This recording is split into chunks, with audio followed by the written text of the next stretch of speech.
everybody do it for free, Ross? First of all, you know it love. Second of all, I got to call a spade when it's a spade.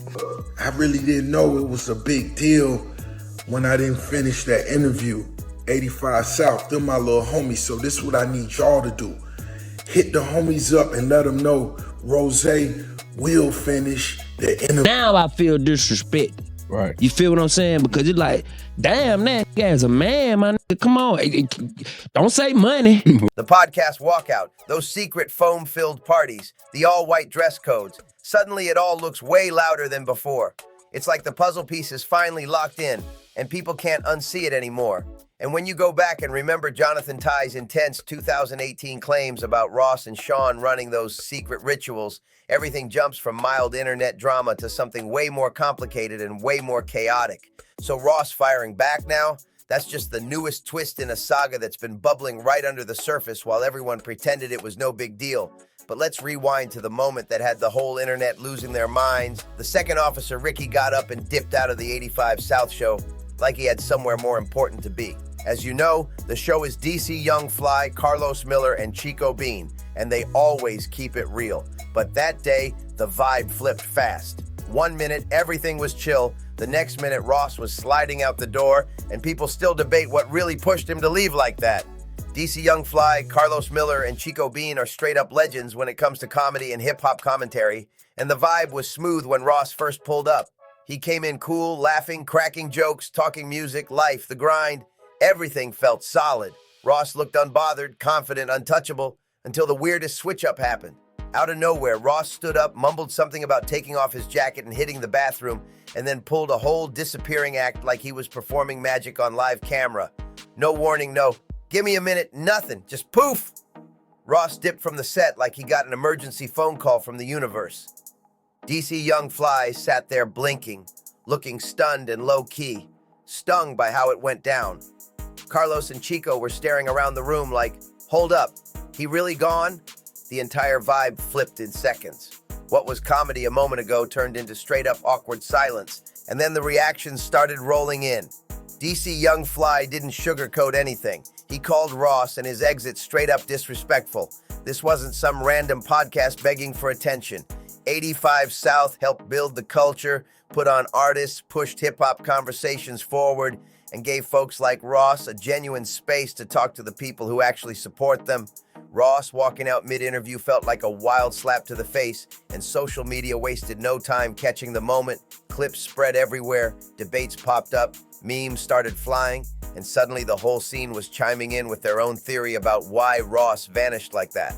Ross eventually tried to clear things up on The Breakfast Club. He claimed he was smoked out, zoned out, and didn't even realize he had left the interview hanging like that. He said he was in a whole different headspace, but that explanation didn't calm much because people were already wondering what was really going on behind that sudden exit. Ross didn't just leave, he vanished.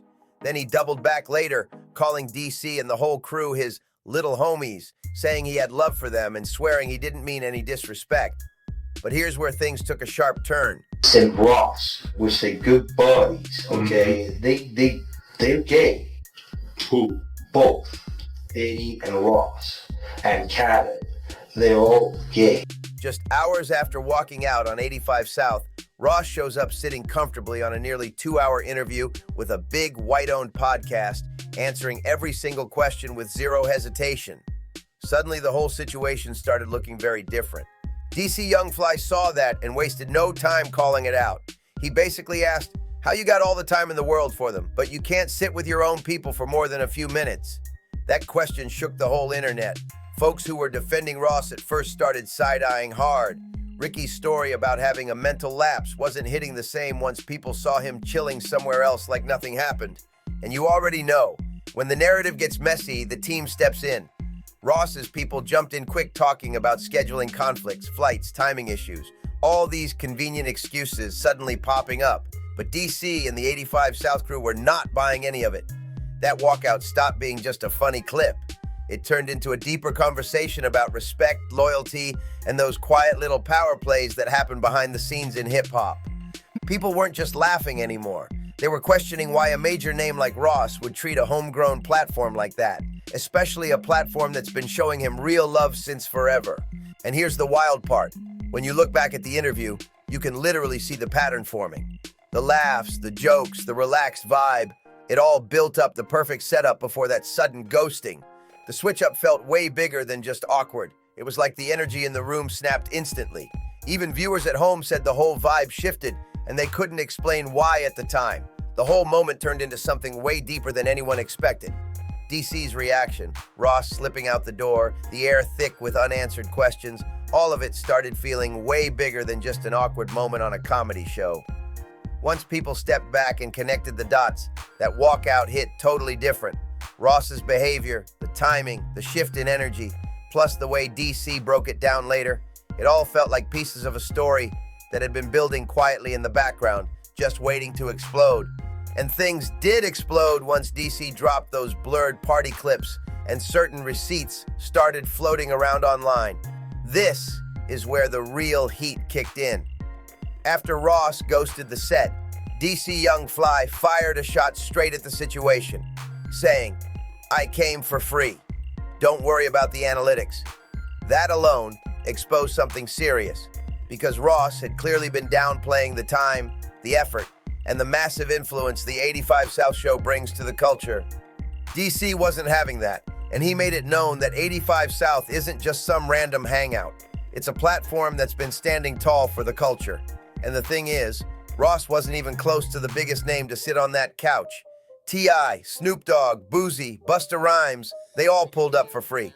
No checks, no handouts, no ego problems. They respected the platform, they respected the grind, and they respected what it represents for hip-hop and the people. But Officer Ricky, he came with a different type of energy. And here's where it gets deeper, deeper than most people even realize. DC had already peeped something about Ross, something that hinted at a shift. The industry changed him, and DC wasn't afraid to hint at it with those subtle lines and the receipts he brought up later. Young Fly was being slick but clear. Ross is now in a space where he'll do whatever it takes to protect the bag and keep his empire polished. Loyalty and respect. Sometimes those end up on the back burner when someone climbs too high in the game. So no, this wasn't just about a jacket or a bathroom break. It wasn't just some random moment of confusion. There was a whole vibe underneath it.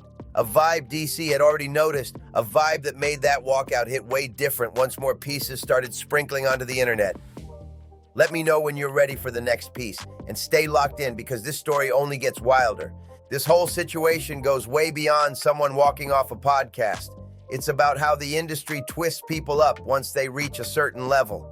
With all the so-called ritual receipts floating around, the blurred party clips, and those statements from Jonathan ODDI, it's clear Ross has been moving in circles where secrecy, control, and behind-the-scenes power plays run the show.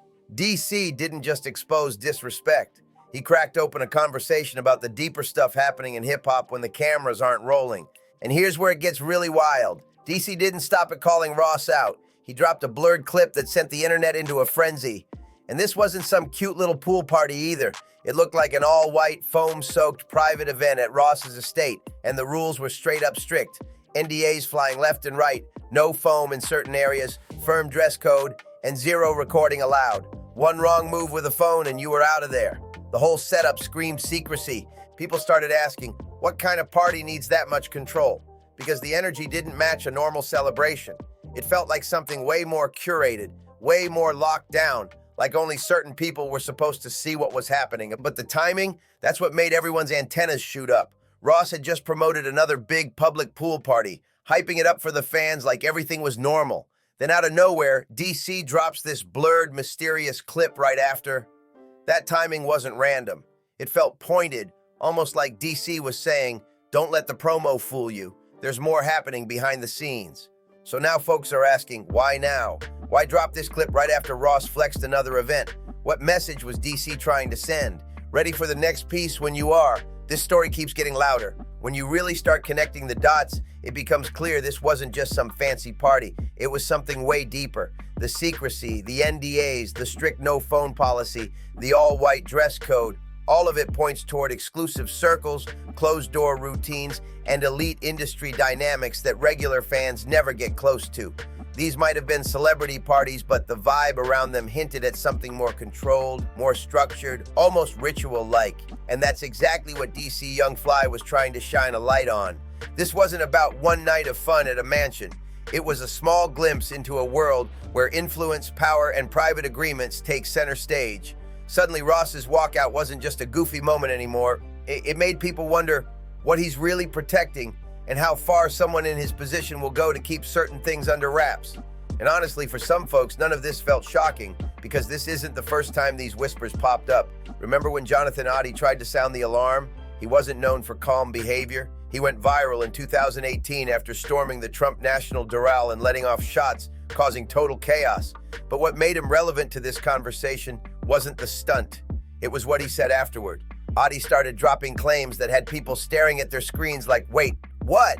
He said certain industry heavyweights, including Sean and Ross, were involved in private rituals, invite-only events, quiet behavior agreements, and intense NDAS meant to keep everything locked down. He even mentioned situations involving Cassie that sounded like a whole movie script at the time. Most people brushed him off back then, saying he was exaggerating or just talking wild. But now, with DC dropping blurred clips talking about strange event rules and hinting at Ross moving different, suddenly ODDI's old statements don't feel as easily dismissible. All these pieces start lining up in a way that makes folks wonder if there's a bigger story under the surface, one that fans were never meant to see. Let me know when you're ready for the next piece. This story gets even more intense. Back when Jonathan ODDI first spoke out, everybody clowned him. Folks called him unstable, wild, unpredictable, all that. But now that certain clips have leaked about Sean, now that he's locked up, and now that some strange party receipts keep popping out of nowhere, people are starting to revisit the things ODDI said with a whole new level of attention. That blurred foam party clip from Ross's estate, that's exactly the kind of scene ODDI was describing years ago. When you place Ross's private events next to ODDI's old claims, the picture starts to make a lot more sense. These situations don't feel like regular flexing or casual turn-up moments. They feel organized, controlled, and super protected. Exclusive circles, strict rules, hidden routines, and powerful people keeping everything tight and quiet.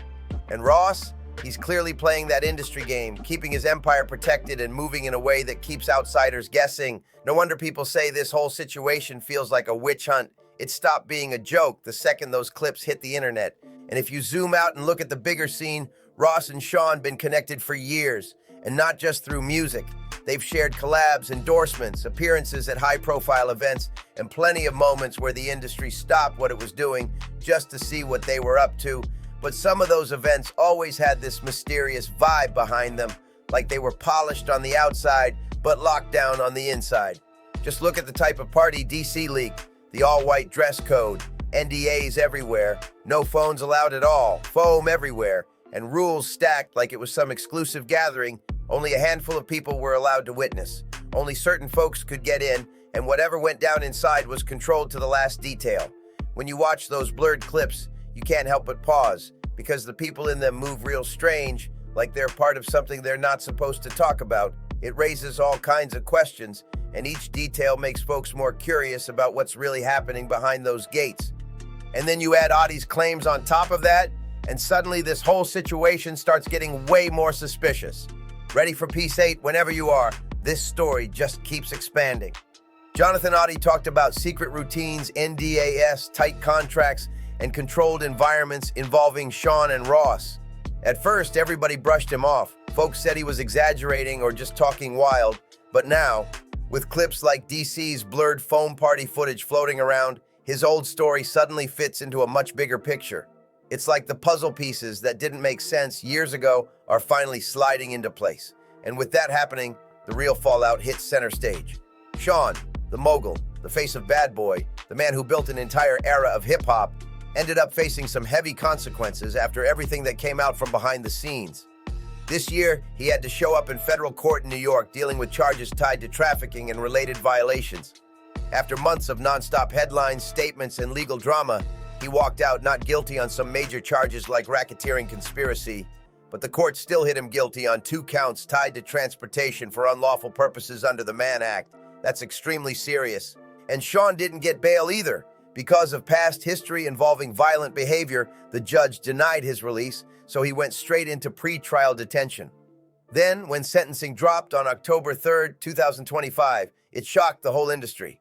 50 months in federal prison, plus 5 years of supervised release and a $500,000 fine. That's more than 4 years behind bars for someone who once moved like the king of the culture.